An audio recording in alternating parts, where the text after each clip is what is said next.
guys, it's Stock Curry, and today I have 16 stock picks as well as 2 cryptocurrency picks. I've got some brand new stocks we've never talked about before, and I've got some market updates for you guys as well. So let's get into it. Alright, before we get into the actual stock picks and market update, I want to talk to you guys about some changes that we're making to this channel. Now, I started this channel back in January of this year, and in the past 7 months, we have grown tremendously. We've got over 42,000 subscribers on YouTube. I started a Facebook group called We Profit Day and Night. We've got almost 2,000 people in that group. I've also got a Facebook page I started. I've got over 2,000 followers on that, over 3,000 followers on Twitter. And just this week, I started a new Daily Motion page called dailymotion.com/stock markets.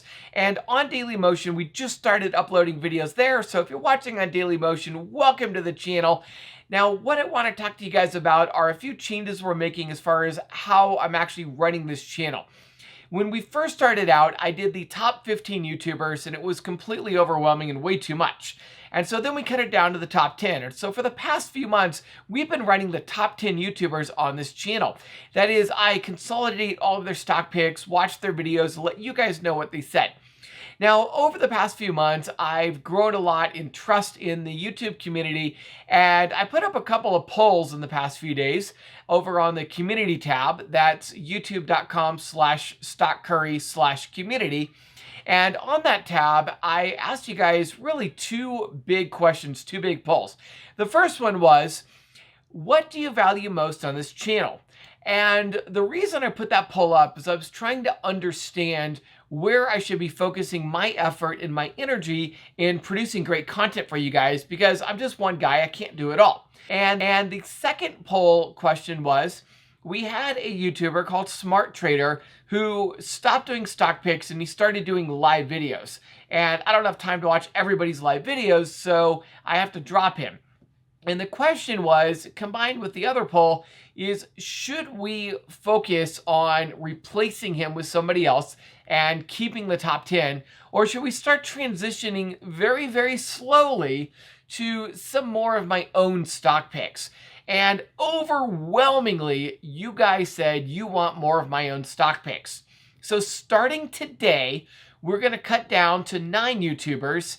And as YouTubers sort of fall off or they stop uploading or change their channels or whatever, it does happen from time to time, I'm not going to replace them. We're just going to keep adding more and more of my own stock picks. So today I've got 2 stock picks for you that are my own, and I'll continue to produce great stock picks for you guys. As we cut back on some of the YouTubers, I might even be able to produce some good, really in-depth, 10, 15-minute videos on individual stocks. And so I'm just going to work really hard at providing incredible content and incredible value to you, the followers, the subscribers. So thank you so much for following and subscribing. I really, really value your input into this channel, and I'm doing everything I can to make this the best channel on YouTube and Facebook and Daily Motion. All right, let's talk about the stock markets. Now, today was a big green day. We saw the NASDAQ up more than it was down yesterday, and we also saw the S&P and Dow recover a lot of their losses from yesterday. Tuesday was a huge green day in the markets after a big red day on Monday. So now the big question is, what does all of this mean? Was the Friday, Monday drop just a fluke and now we're back on another bear run? Or is today perhaps a dead cat bounce or a bull trap? I mean, what's going on? What can we expect over the next few weeks in the stock markets? And what we can expect in the stock markets, I believe, is a correction. I think we're at the very, very beginning of a correction. When we are in a bull market, you will see the stock market generally trade very smoothly upward. Okay, we generally don't see a move of more than 0.5% in the markets at any given day in a nice, steady, strong bull market. However, in a bear market, it gets volatile, it gets violent, and the stock market moves like crazy. We will often see huge movements of more than 1% every day. And in a major market crash, you could see those movements get all the way to 5% per day, up or down. And so that's what I expect in a major market correction, is a violent move up and down. huge volatility, and that is in fact what we are seeing now. We are not seeing a steady, everything's fine, nice, slow rise upward. We are seeing a, whoa, there's a lot of problems in the world, I'm scared, I don't know what's happening, what do we do? Violent, volatile ups and downs in the stock market. We had the markets down 2% on Monday, and we had the markets up over 1% today. Those are highly volatile moves that are indicative of a market correction. On Monday, I said, look, this sold off too much too fast. I think we're going to get a rebound on Tuesday, Wednesday, Thursday. And I said, once the QQQ got back up to around 357, 358, I'd probably buy another put option. So on Monday, I closed out my put options on QQQ. I took profits of about 150%. And then on Tuesday, after the market ran up a ton, I reopened those QQQ put positions. Now, it is very, very, very uncertain. The problem with a market correction or a market crash is for a short-term trader, it is very, very difficult to make money in the markets. What you have to do is you have to really shorten up your plays or really lengthen your plays. So right now, I would recommend very close to day trading, or I would recommend very long-term holds. You can't really swing trade in a major market correction because the moves are too violent, they're too volatile. Options become very, very expensive. And so it's very hard to take advantage of moves in the market. And so I would recommend just taking a really long-term outlook and saying, where do I see these stocks 5-10 years from now, and buy those and ignore these huge fluctuations we're about to get. Or you can take a very short-term look at the markets and practically day trade and take advantage of the huge 1%, 2%, 3% ups and downs that we're getting right now. But trying to swing trade and predict what might happen a week or two from now is going to be very, very difficult. All of that said, I think that the stock markets are going to go down over the next 2 weeks, but day to day, I have no idea. I have no idea if they're going to go up or down. I don't know what's going to happen Wednesday or Thursday or Friday, how much they're going to go up or down. I don't know. I just think the overall trend is going to be down. And so you can't really predict or time the market. All you can do is look at trends and things like the fact that the Fed and the Treasury Department both say that assets are highly overvalued. I look at the fact that we have not had a market correction since September of 2020. I look at all of these facts and I say, you know what? We are way overdue for a market correction. We're seeing huge volatility in the stock markets. And all of this, to me, points to a market correction right now. And so that's what I think is happening, is we are at the very, very beginning of a market correction, and I do think stocks are going to continue to go down, although day to day we're going to have wild, crazy price movements. Now, I do want to clarify one thing also. Just because the market overall goes down does not mean that every single stock will go down. About 70% of my portfolio at this point is still bullish. And the reason for that is we already have a lot of stocks, especially high growth stocks, that are beat down, they're oversold, and they are due to rebound and start going back up. The great thing about high growth stocks is very often these are small cap stocks. They're not going to greatly affect the overall price of the markets. What generally affects the price of the markets are your large cap stocks. Think about it. The NASDAQ 100, the top 100 companies in NASDAQ. The S&P 500, the top 500 companies in the S&P. We're talking about very large companies here. We're not talking about the little small high growth stocks. So we could very easily see the large cap stocks, the stocks that actually manage the indices, that control the indices, go down. We can see the indices overall go down, and at the same time see high growth stocks go up. So I think we have to look very carefully, play by play, stock by stock, and decide where to put our money right now. We could have a huge market correction, still see high growth stocks go up. That's what I'm hoping for. That's what I think is going to happen.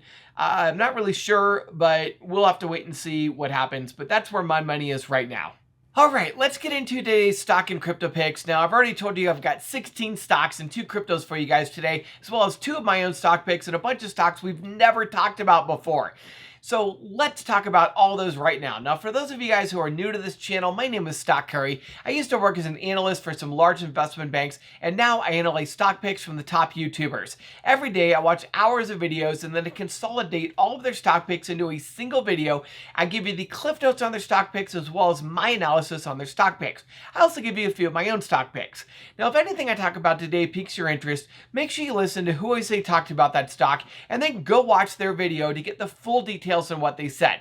Now, all I ask for putting all of this together for you guys is that you hit that like button, subscribe, click the bell icon, and then click all, so that you can get notified when I release my next video.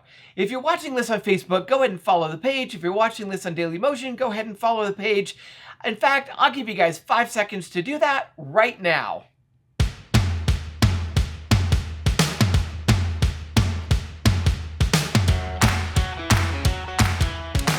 All right, before we get to today's stock picks, I just want to remind everyone that I am not a financial advisor, and none of the YouTubers I analyze are financial advisors either. Nothing I talk about today is a recommendation to buy, sell, or hold. These are just my opinions, which may or may not be accurate. Please do your own research before investing in any asset.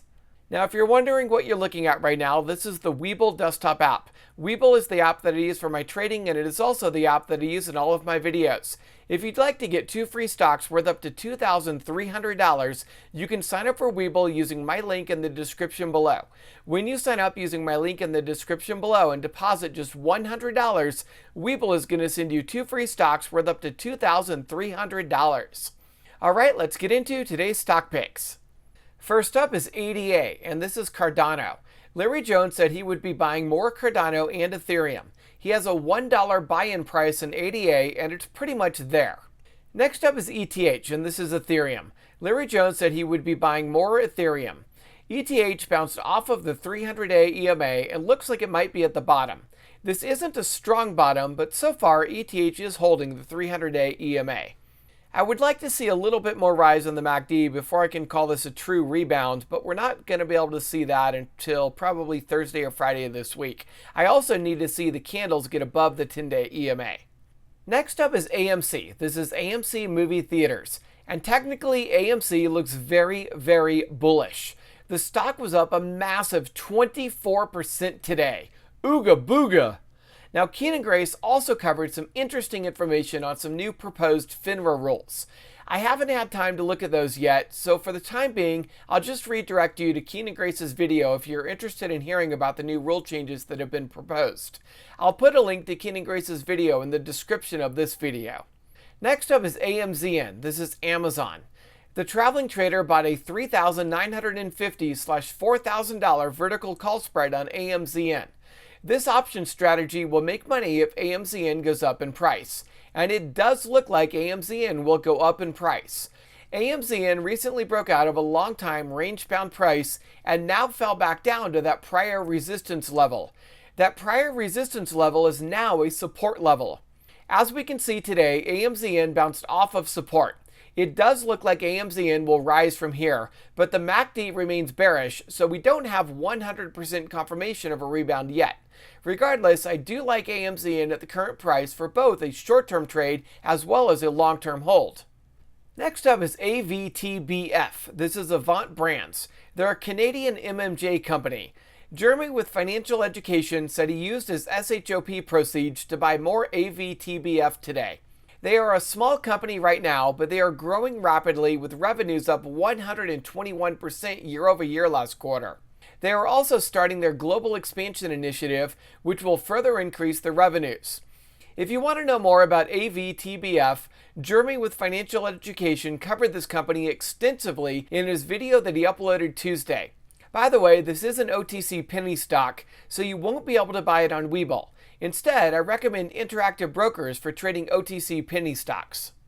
Next up is CCIV. This is a SPAC and they're merging with Lucid Motors. Lucid Motors is an American EV manufacturer. CCIV is set this Thursday, July 22nd, as the official shareholder vote date for the merger with Lucid Motors. Once the vote is approved, the merger should happen the next day. So please don't forget to vote if you are a shareholder. Stockmo wanted to remind everyone that this is the week that CCIV is supposed to merge with Lucid Motors. Stockmo also showed how Lucid already has over 10,000 pre-orders, which is impressive given the fact that Lucid is only expected to produce about 500 vehicles this year. And for the future, Lucid has a goal of producing over 250,000 vehicles a year starting in 2026. And so long as they are able to get their costs down while maintaining their 500-mile range, they should be able to come close to that 250,000 vehicle goal. It's an aggressive but possible goal for CCIV. Stockmo also said that he thinks CCIV has bottomed out and is starting to go back up, and I agree. Stockmo reiterated his $30 to $40 year-end price target on CCIV. Next up is CCL. This is Carnival Cruise Lines. The traveling trader likes CCL as a swing trade because the stock is near the bottom of its channel and looks like it will rebound from here. CCL was significantly oversold a few days ago, with the RSI all the way down to 18 at one point. I agree with the traveling trader that this would make a great swing trade at the current price. I will give you a $17.50 stop loss price though, in case CCL falls below the channel line. Next up is CHPT. This is ChargePoint. They are the largest charging station company in North America with 73% of the total market share. ZipTrader let us know that CHPT just purchased a European charging station company called ADAUSD. ADAUSD focuses on the software side of charging stations for the European markets. This gives ChargePoint access to software that is already used by over 40,000 charging stations worldwide. ADAUSD is already in over 45 countries. So this is a great way for ChargePoint to start their global expansion initiative. ChargePoint will be able to integrate ADAUSD software into their charging stations without having to develop new software for all 45 plus countries that ADAUSD is already expanded into. This will significantly reduce the barriers to entry for ChargePoint to expand globally. Next up is COIN. This is Coinbase. This is a platform that is used to trade cryptocurrencies. Stockmo opened a position on COIN today. He said the price was too good to pass up. COIN should be the leader in the crypto exchange industry, but their short-term price continues to struggle. The stock was up less than 2% today on what was otherwise a very green day for the markets. So that actually concerns me given how much the stock has already been beat down over the past few months. COIN looks like it will continue to be bearish and fall in price for the time being. I am still waiting for a bottom on COIN.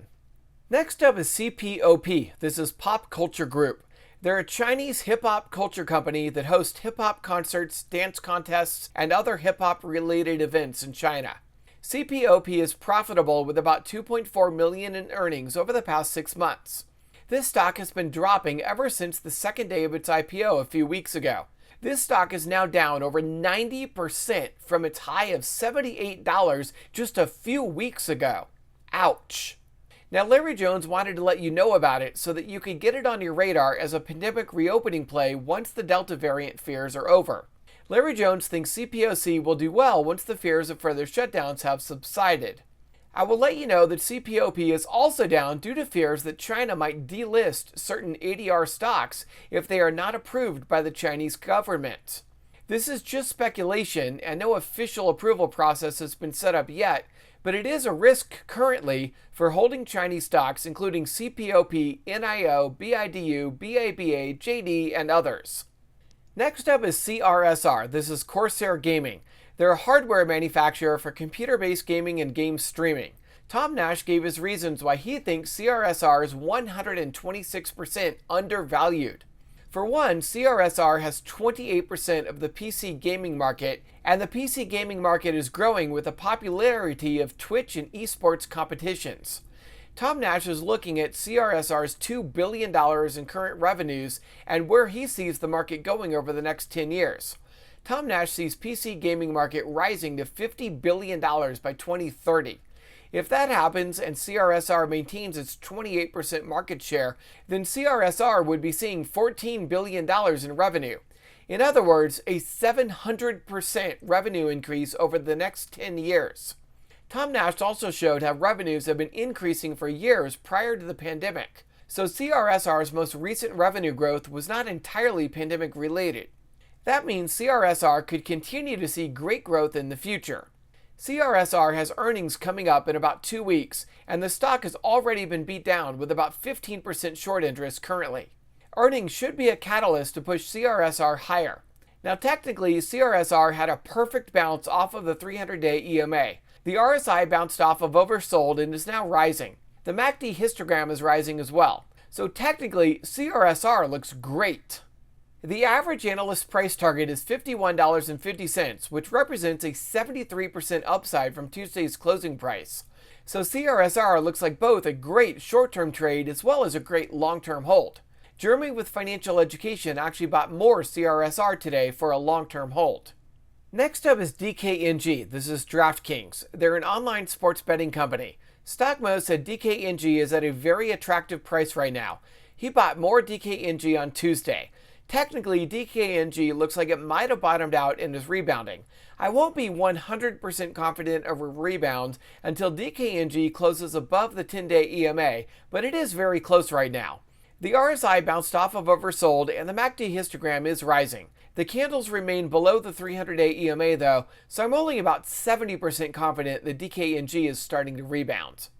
Next up is DNAY. This is Codex DNA. They're a genomics company focused on artificial DNA creation. Now this is a company that I find fascinating. They manufacture a DNA printer called BioXP.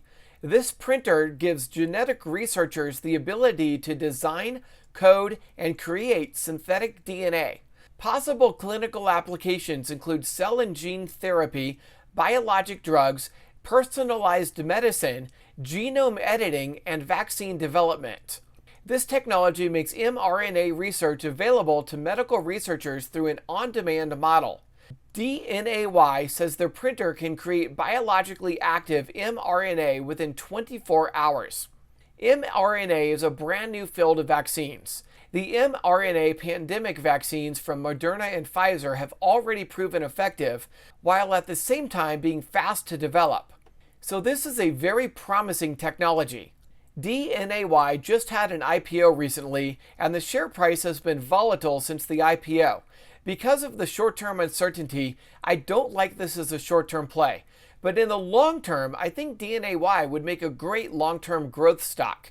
You might want to consider dollar cost averaging into DNAY for your long-term growth portfolio. The average analyst one-year price target is $26.50, which represents a 67% upside potential from Tuesday's closing price. Next up is F. This is Ford. The traveling trader said he likes F at the current price because it bounced off of the 100-day EMA. The traveling trader also said that F is one of the most undervalued EV stocks in the market right now. F does have a history of bouncing off of the 100-day EMA, so I would be very comfortable buying F here. Next up is JETS. This is an airlines ETF. The traveling trader likes JETS because it was oversold yesterday and bounced today. He did warn the JETS could drop further if the Delta variant turns out to be deadlier than expected or if it results in more worldwide shutdowns. The traveling trader recommended buying this for a long-term hold only given the short-term uncertainty. Next up is NIO. This is NIO, and they're a Chinese EV manufacturer. StockMo called this most recent pullback normal profit taking. He still thinks NIO will get to $60 by the end of this year. Technically, it looks like NIO has bottomed out and is rebounding. I'm especially looking at the MACD histogram rising to determine that. If you're not currently in NIO, I think NIO is at a great price for both a short-term trade as well as a long-term hold. Next up is SHOP. This is Shopify. Jeremy with Financial Education sold his long-term SHOP position today. His main reason for selling is because larger tech companies such as SHOP have run up massively lately, while the smaller, more speculative up-and-coming tech companies have been beat down. Jeremy felt like SHOP was near the top and would not continue rising much further. He wanted to sell near the top and move his money into some stocks that are currently beat down. By the way, that is really smart. That is the way to make money in the stock market. Now, a smaller reason Jeremy with Financial Education sold was because of the PE ratio. SHOP currently has a forward PE ratio of 367. That is very high. A growing tech company should have a PE ratio closer to 100. So SHOP is more than 3 times overvalued right now. Now, just because Jeremy with Financial Education sold does not mean that I think you should short SHOP. In the short term, SHOP still looks bullish. In the long term, though, I agree with Jeremy that SHOP is overvalued. If you want to know more details on why Jeremy with Financial Education sold his SHOP position, you can go watch his video that he uploaded Tuesday. Next up is SOFI. This is SOFI, and they're an online fintech startup. StockMo said he bought more SOFI on Tuesday. He also has leap call options on SOFI, and I also have a call option on SOFI. I was really surprised to see SOFI down on Tuesday. The MACD histogram is bullish and the RSI is right at oversold. The candles are also below the 300-day EMA. So all signs point to SOFI having bottomed out, but it just hasn't quite started going back up yet. This is what you call divergence. Divergence is when a stock price, or more specifically the candles, fail to line up with the rest of the technicals such as the RSI and MACD. In a divergent situation like this one, the candles will almost always catch up to the technicals at some point. So you have to be a little bit more patient with SOFI, but in my mind, this just gives you more time to buy in. And last, we have UPH. This is UpHealth. They're a behavioral telehealthcare company. They work with medical providers, health systems, and patients to create a comprehensive care system that enables patients with complex medical and behavioral health needs to manage their conditions while also improving primary care access. This was a SPAC. Once it merged, the stock tanked. It was oversold for a long time, but now it looks like it may have found a bottom. The average analyst one-year price target is $13, which represents a 107% upside potential from Tuesday's closing price. Keep in mind that these price targets were set just 7 days ago, so these are new price targets. Now, I can't show you any financial information on Webull because UPH hasn't reported yet, but prior to the SPAC merger, UPH showed $117 million in revenues with a gross margin of 58%. Revenues for 2021 are only expected to be $120 million, so this company is not a high-growth stock. Rather, this is a healthcare stock that should perform well as more and more people meet with their healthcare professionals virtually. This stock should also rise as fears about the Delta variant spread. Alright, I hope you enjoyed this video and get a lot out of it. Comment down below what your favorite stock pick is. And if you're looking for a broker to trade with, I have a link for Webull in the description below. When you sign up for Webull using my link in the description below and deposit just $100, Webull's going to send you 2 free stocks worth up to $2,300. Now, if you're not a US resident or if you're looking to trade OTC penny stocks, then I recommend Interactive Brokers. Interactive Brokers is a great trading platform. They have commission-free tradings in the United States and highly discounted trading everywhere else in the world, with trades starting at just $1 Canadian, 4 euros, or 6 Australian dollars, depending upon where you live. Now, both Webull and Interactive Brokers both offer the full pre-market and after-hours trading from 4 a.m. until 8 p.m. Eastern Time. I do have material connections with both Webull and Interactive Brokers, so when you sign up for either one of those using my link in the description below, not only are you getting a great broker to trade with, you're also helping me to continue to produce these great videos for you. Now, don't forget to hit that like button, subscribe, follow the page if you haven't already. I hope you have a lot of success trading, and I will see you tomorrow.